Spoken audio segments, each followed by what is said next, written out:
এবার কারফিউ জারি করা হয়েছে লস অ্যাঞ্জেলেসে। মার্কিন প্রেসিডেন্ট ট্রাম্পের অভিবাসন বিরোধী কঠোর অভিযানের প্রতিবাদে উত্তাল হয়ে উঠেছে পুরো যুক্তরাষ্ট্র। টানা 5 দিন ধরে লস অ্যাঞ্জেলেসে বিক্ষোভ চলছে, যার ঢেউ ছড়িয়ে পড়েছে নিউ ইয়র্ক, শিকাগো, আটলান্টা সহ বহু শহরে। এরই মধ্যে লস অ্যাঞ্জেলেসের মেয়র কারেন বাস কারফিউ জারির ঘোষণা দিয়েছেন। স্থানীয় সময় মঙ্গলবার রাত 8টা থেকে বুধবার সকাল 6টা পর্যন্ত কার্যকর থাকবে এই কারফিউ। যদিও কারফিউ এর আওতায় আনা হয়েছে শহরের মাত্র 1 বর্গমাইল এলাকা, কিন্তু এর প্রতিক্রিয়া ছড়িয়ে পড়েছে গোটা শহরে। প্রেস ব্রিফিংয়ে মেয়র ব্যাশ বলেছেন, এই বিক্ষোভের কারণে এখন পর্যন্ত বহু ব্যবসা ক্ষতিগ্রস্ত হয়েছে।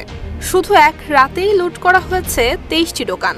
ডাউনটাউন এলেতে তাকালেই দেখা যাবে দেয়াল জুড়ে গ্রাফিতি, ভাঙচুর আর আতঙ্কের ছাপ।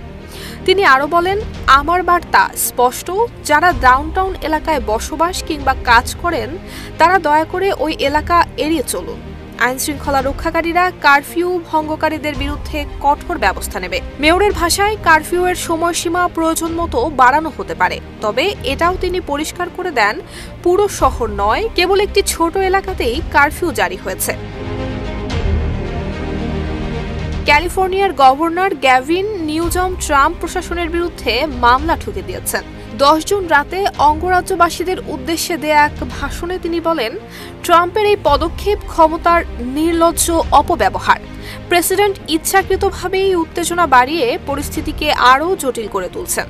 গভর্নরের ভাষায়, ট্রাম্প যাদের টার্গেট করেছে তারা কোনো সন্ত্রাসী নয়, তারা আমাদের সমাজের সাধারণ সদস্য, কেউ রান্নাঘরের কর্মী, কেউ মালিক কিংবা দর্জি।